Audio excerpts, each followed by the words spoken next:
3 وقت میں قرآن پڑھنا منع ہے، اگر پڑھیں گے تو ثواب کی بجائے گناہ ہوگا۔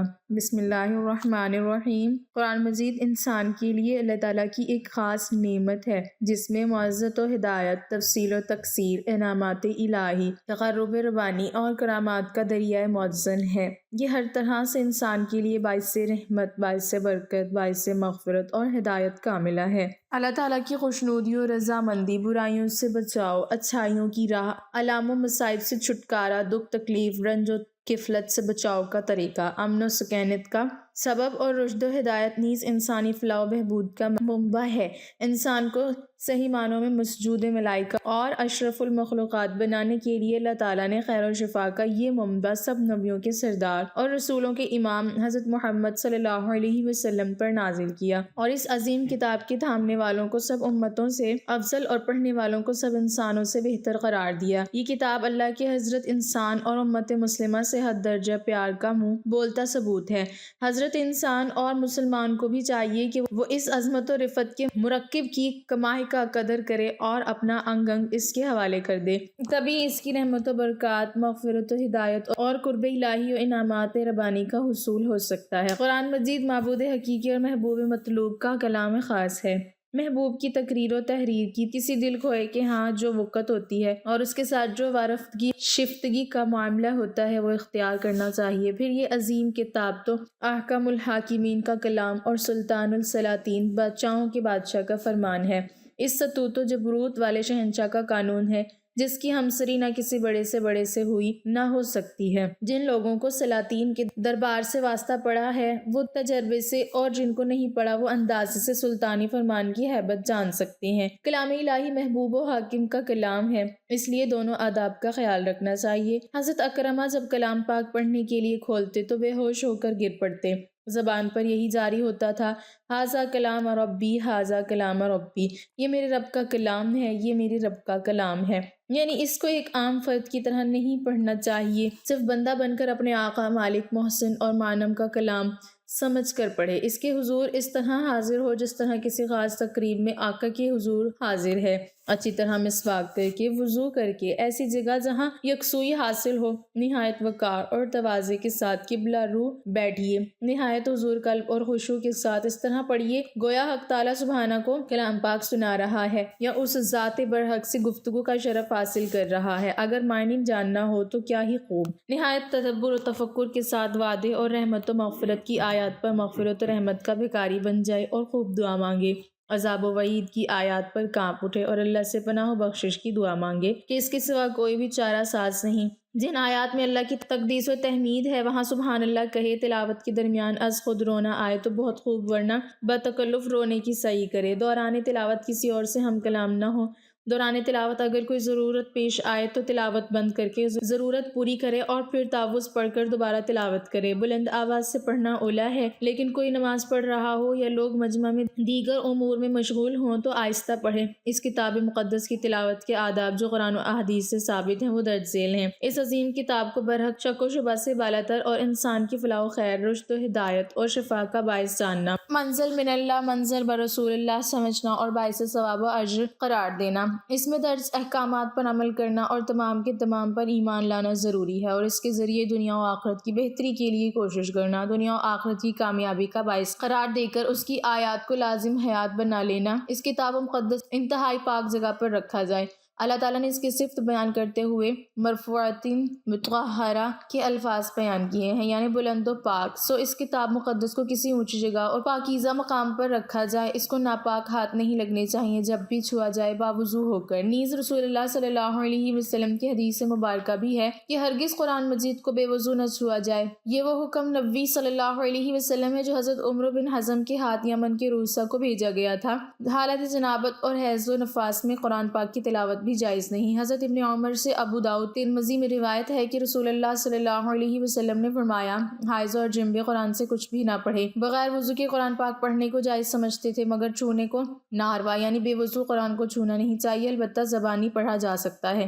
البتہ حالت جنابت، حیض و نفاس میں زبانی بھی نہیں پڑھنا چاہیے۔ اسی طرح اگر کوئی جنبے اور حائضہ کے سامنے قرآن پڑھ رہا ہو اور وہ غلطی کر جائے تو اس صورت میں غلطی کی درستی کے لیے جنبے اور حائضہ کے قرآن پاک پڑھنے کی اجازت ہے۔ ایسے ہی عام معمولات میں کلمات خیر مثلا الحمدللہ، سبحان اللہ، انشاءاللہ وغیرہ کہنے کی بھی اجازت ہے۔ جب بھی قرآن پاک پڑھنے بلند آواز سے پڑھے کہ اس کا سننا بھی باعث ثواب و رحمت ہے، اور اس سے یہ بھی مقصود ہے کہ اگر کوئی غلطی ہو تو کوئی سننے والا درستی کرے۔ امام بخاری نے جامع الصحیح میں باقاعدہ بلند آواز سے قرآن پاک پڑھنے کا باب باندھا ہے، اور حضرت عبداللہ بن مغفل رضی اللہ تعالیٰ عنہ سے روایت ہے کہ میں نے رسول اللہ صلی اللہ علیہ وسلم کو دیکھا، وہ اپنی اونٹنی پر سوار تھے اور لچکدار لہجے میں بلند آواز سے سورہ فتح پڑھ رہے تھے۔ قرآن پاک خوش الحانی اور خوش لہجہ سے پڑھنا چاہیے۔ رسول اللہ صلی اللہ علیہ وسلم کی حدیث مبارکہ ہے کہ تم لوگ اپنی آوازوں سے قرآن پاک کو حسین بناؤ کہ اچھی آواز قرآن کے حسن میں اضافہ کر دیتی ہے۔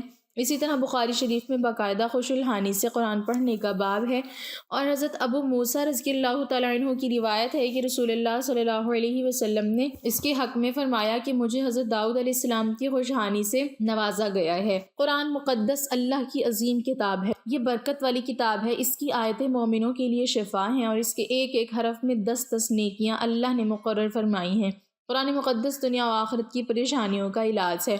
قرآن مقدس رحمتوں کا خزانہ ہے، لیکن اس عظیم رحمت والے خزانے سے مالا مال ہونا ہو تو پہلے سچے دل سے بسم اللہ الرحمن الرحیم پڑھو، پھر اس خزانے کو کھولو اور زیادہ سے زیادہ اللہ کی رحمتوں کو حاصل کرو۔ جب قرآن مقدس جیسی عظیم کتاب بغیر بسم اللہ الرحمن الرحیم کے نہیں کھلتی تو دوسرے جائز کام کی برکتیں بغیر بسم اللہ الرحمن الرحیم کے کیسے حاصل ہو سکتی ہیں؟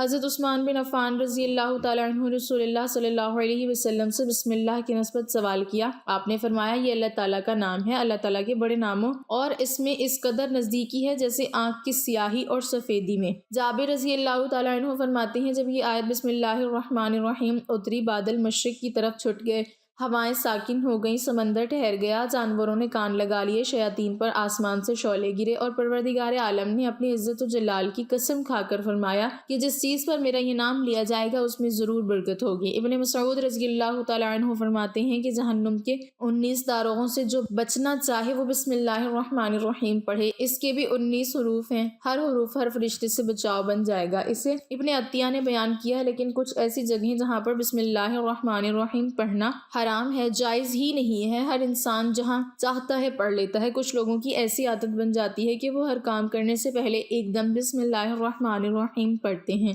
تو کچھ ایسی بھی جگہ ہے جہاں پہ بسم اللہ الرحمن الرحیم ہمیں نہیں پڑھنا ہے، جہاں پر بسم اللہ انسان اگر پڑھے گا تو وہ گناہ گار ہوگا۔ بسم اللہ کا پڑھنا ایسی جگہوں پر، ایسے مقامات پر جائز ہی نہیں ہے۔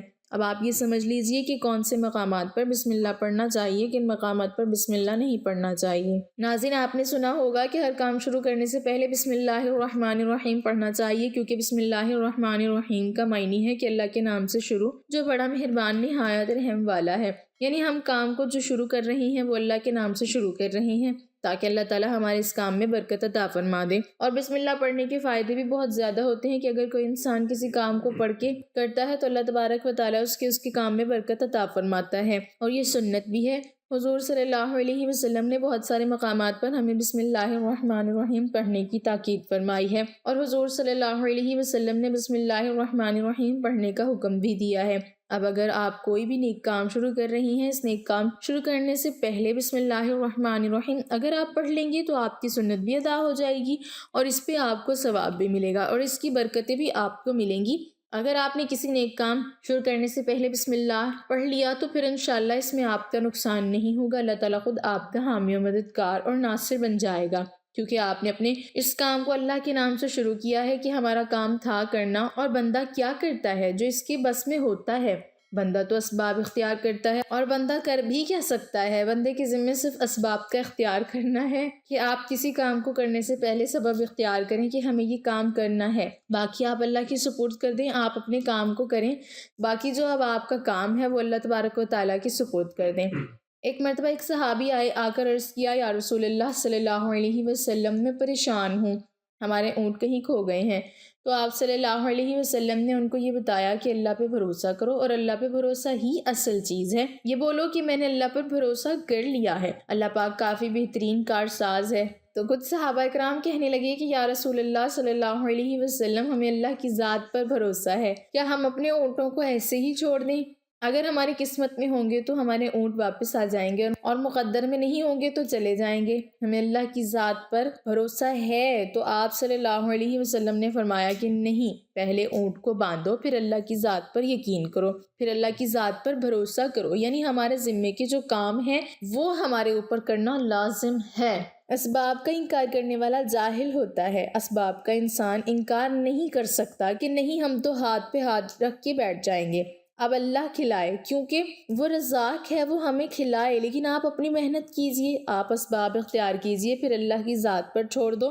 آپ پہلے جاؤ مزدوری پر، آپ کام پر جاؤ، آپ کاروبار کرو، پھر اللہ کی ذات پر چھوڑ دو کہ اے پروردگار عالم، اب ہمارا جو کام تھا ہم نے کر لیا، آگے تیری رضا ہے اور تیری رحمت کے ہم امیدوار ہیں۔ صرف ہمارے کمانے سے رزق تھوڑی ملتا ہے، آپ نے کمایا، اب اس کما کے لے آئے۔ اس کے علاوہ آپ غور کیجئے کہ دانے کو زمین سے نکالا کس نے، اس کے بعد پھر ہم کو گیہوں کی شکل میں، پھر وہ آٹے کی شکل میں بنا، پھر وہ روٹی بنتی ہے۔ ہم سمجھ رہے ہیں کہ یہ ہماری محنت سے ہو رہا ہے، ہم نے روٹی بنائی، روٹی بنا کے وہ گوشت یا سالن یا سبزی ہمارے سامنے آئی، اس کے بعد ہم نے جیسے اس کو بسم اللہ الرحمن الرحیم پڑھ کے کھایا تو اب ہمارے حلق پر ایک فرشتہ بیٹھا ہوا ہے، وہ فرشتہ اب اللہ سے اجازت مانگ رہا ہے۔ حلق میں ہماری دو نالیاں ہوتی ہیں، ایک نالی ہوتی ہے جو سانس کی ہوتی ہے، ایک نالی وہ ہوتی ہے جس سے رزق اندر جاتا ہے، کھانا اندر جاتا ہے، تو یہ دو نالی بالکل برابر ہوتی ہیں اور دونوں کا ایک ہی چھید ہوتا ہے، لیکن پھر وہ اندر جا کر الگ ہو جاتی ہیں۔ اب آپ یہ سوچ کر دیکھیے کہ فرشتہ یہاں پر بیٹھ کر اللہ تعالیٰ سے پوچھتا ہے ہمارے ہر لقمے پہ کہ مولا اس لقمے کو زندگی کا سبب بناؤں یا موت کا باعث بنا دو۔ اب اللہ تعالیٰ کی اگر مرضی ہوتی ہے تو وہ لقمہ زندگی کا سبب بن جاتا ہے، اور اگر اللہ کی مرضی نہیں ہوتی تو وہ لقمہ موت بن جاتا ہے۔ یعنی اگر وہ لقمہ بجائے خوراک والی نالی میں جانے کے اگر وہ سانس کی نالی میں چلا جائے تو پھر انسان ختم ہو جائے گا۔ تو آپ دیکھیں ہم نے اتنے سارے کام کیے لیکن فرشتہ یہاں پر بیٹھا ہوا ہے کہ اس نے والے کو اس لقمے کو کہاں لے جانا ہے۔ تو یہ آپ نے اسباب اختیار کیے، یعنی اس کو اسباب اختیار کرنا کہتے ہیں، اور اللہ تبارک و تعالیٰ پر چھوڑ دیا تو نیک کام ہم شروع کر رہے ہیں، کھانا کھا رہے ہیں تو ہمیں بسم اللہ پڑھنے کی تاکید کی گئی ہے۔ لیکن بہت سارے لوگ ایسے ہوتے ہیں کہ کچھ حرام کام کرتے ہیں، جیسے مثال کے طور پر اگر کوئی انسان جوا کھیل رہا ہے تو اس میں بسم اللہ کا پڑھنا حرام ہے کہ اللہ کے نام سے شروع۔ اللہ نے کب کہا تھا کہ آپ جوا کھیلو جا کر؟ اللہ نے کب کہا تھا کہ آپ شراب بیچو جا کر؟ اللہ نے کب کہا تھا کہ آپ جھوٹ فریب مکر کرو جا کر؟ اللہ نے تو کہا ہی نہیں۔ ایک شخص نے بڑی عالی شان منزل بنوائی، اس پر لکھا ھذا من فضل ربی، اور شیطان نیچے بیٹھا رو رہا ہے۔ تو لوگوں نے پوچھا تو کیوں رو رہا ہے؟ تو اس نے کہا کہ دیکھو میں نے اس سے جھوٹ بلوایا، فراڈ کروایا، ہم نے اس کی بلڈنگ فراڈ کر کے بنوا دی، اور یہ لکھ رہا ہے ھذا من فضل ربی، یہ میرے رب کا فضل ہے۔ اللہ نے کہاں کہا تھا کہ جھوٹ بول کے کمانا؟ اللہ نے کہاں کہا تھا کہ ڈھونگ کرنا؟ اللہ نے کہاں کہا تھا کہ فراڈ کرنا؟ تو مقصد صرف یہ ہے کہ شیطان تو ہر طرح سے انسان کو بہکاتا ہے، تو اس لیے حرام کاموں سے پہلے ہمیں بسم اللہ ہرگز نہیں پڑھنا ہے۔ ہمیں ہر نیک کام شروع کرنے سے پہلے بسم اللہ الرحمن الرحیم پڑھنا چاہیے۔ ہمیں احتیاط رکھنا چاہیے کہ جب ہم باتھ روم کے اندر داخل ہو چکے ہوں، نہانے سے قبل بسم اللہ نہ پڑھیں، باتھ روم میں جانے سے پہلے ہم بسم اللہ الرحمن الرحیم پڑھیں، اور باتھ روم کے نکلنے کے بعد جب کپڑے پہنے تو پھر بسم اللہ الرحمن الرحیم پڑھیں۔ اور کوئی انسان کاروبار کرتا ہے، اب اس نے جھوٹ بولا اور پھر اس کے بعد پیسے لیتے وقت بسم اللہ الرحمن الرحیم پڑھا، تو ایسی جگہوں پر جہاں پر حرام کام کوئی بندہ کرتا ہے تو وہاں پر بسم اللہ الرحمن الرحیم نہیں پڑھنا چاہیے، کیونکہ اللہ تبارک و تعالیٰ نے آپ کو دنیا میں چھوٹ دے رکھی ہے کہ جیسا کرو گے ویسا بھرو گے۔ اللہ سب کو دیکھ رہا ہے کہ کون کیا کر رہا ہے، تو جو کچھ ہم کر رہے ہیں صحیح یا غلط، اس کے بعد پھر لوگ کہتے ہیں کہ یہ تو اللہ کی مرضی ہے، لیکن یاد رکھنا یہ اللہ کی مرضی نہیں، اللہ کی اجازت ہے۔ اللہ نے آپ کو اجازت دی ہوئی ہے، بس اللہ نے چھوٹ دی ہوئی ہے کہ کر لو دنیا میں جیسا کرنا ہو۔ اللہ ظالم کو ڈھیل دیتا ہے لیکن جب پکڑتا ہے تو چھوڑتا نہیں ہے۔ اللہ کی پکڑ بڑی سخت ہے، تو دنیا میں اللہ دیکھ رہا ہے، یہ مرضی نہیں ہے اللہ کی کہ آپ گناہ کرو، لیکن اللہ نے بس اجازت دی ہوئی ہے کہ آپ کر لو، دیکھیں کتنا کرو گے۔ ایک دن آؤ گے میرے پاس، جب آؤ گے تب ہم فیصلہ کریں گے۔ مالک یوم الدین، انصاف کے دن کا حاکم تو اللہ کی ربوبیت سمجھیے، اور ہمیں یہ سمجھنا چاہیے کہ کون سے کام ہمیں کب کرنا چاہیے کب نہیں کرنا چاہیے۔ جو سنت رسول صلی اللہ علیہ وسلم پر ہم عمل کریں گے تو اللہ تعالیٰ ہمیں کامیاب کر دے گا، دنیا میں بھی اور آخرت میں بھی انشاءاللہ تعالیٰ۔ اللہ پاک ہمیں بہتر عمل کرنے کی توفیق عطا فرمائے اور ہمارا خاتمہ ایمان پر فرمائے، آمین۔ ناظرین، کمنٹ باکس میں اللہ تعالیٰ کے 99 ناموں میں سے ایک نام ضرور ٹائپ کریں۔